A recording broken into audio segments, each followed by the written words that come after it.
Chers collègues, comme on vient tout juste d'en parler dans ce conseil municipal, oui, encore une fois de plus, une série d'affrontements armés dans nos cités. 4 jeunes nantais de l'est de la ville ont perdu la vie, fauchés par la violence des réseaux de drogue. Face à cette accumulation de ces drames, un sentiment domine parmi les habitants de notre quartier.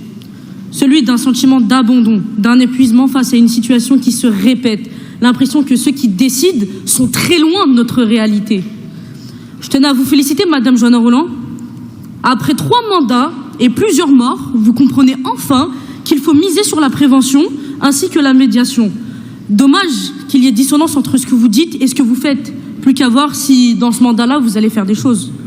Le développement du trafic de drogue dans les quartiers populaires n'est pas une fatalité. Ça a été causé par des choix politiques qui ont été faits et qui n'ont jamais été assumés. Vous voulez faire semblant de ne pas suivre la politique sécuritaire de la droite. C'est faux.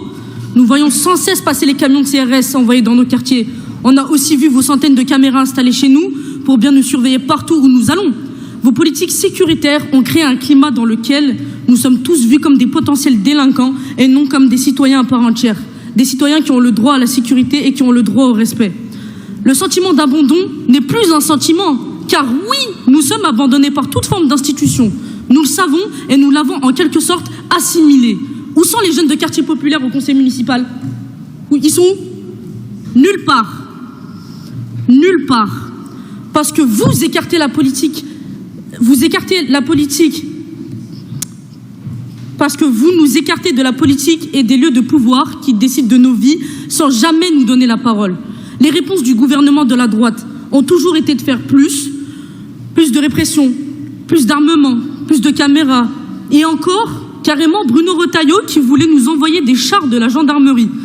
Imaginez-vous des chars de la gendarmerie dans un quartier populaire où vivent des familles. C'est ça ce que la droite a à nous proposer pour nous mettre en sécurité? Cette vision brutale de la sécurité n'a fait qu'augmenter la violence. Ça a même provoqué des morts parmi les nôtres, comme celle d'Aboubacar Fofana, d'ailleurs qu'on n'oublie pas. Mais ça, vous ne le comprenez pas, parce que c'est nous qui risquons notre vie à chaque fois qu'on sort de chez nous. Moi-même, j'ai terminé quasi morte à l'hôpital après une charge de policier qui m'a fait tomber d'un mur tête la première, juste parce que j'étais là au mauvais moment, au mauvais endroit.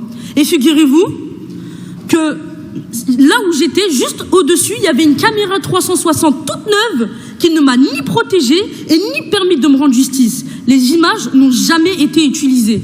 Les solutions de toujours plus de répression, ça nous tue. Avec la France Insoumise, nous voulons ouvrir une autre voie, plus exigeante et plus efficace. Miser sur la prévention sociale pour garantir à nos jeunes des perspectives réelles d'émancipation.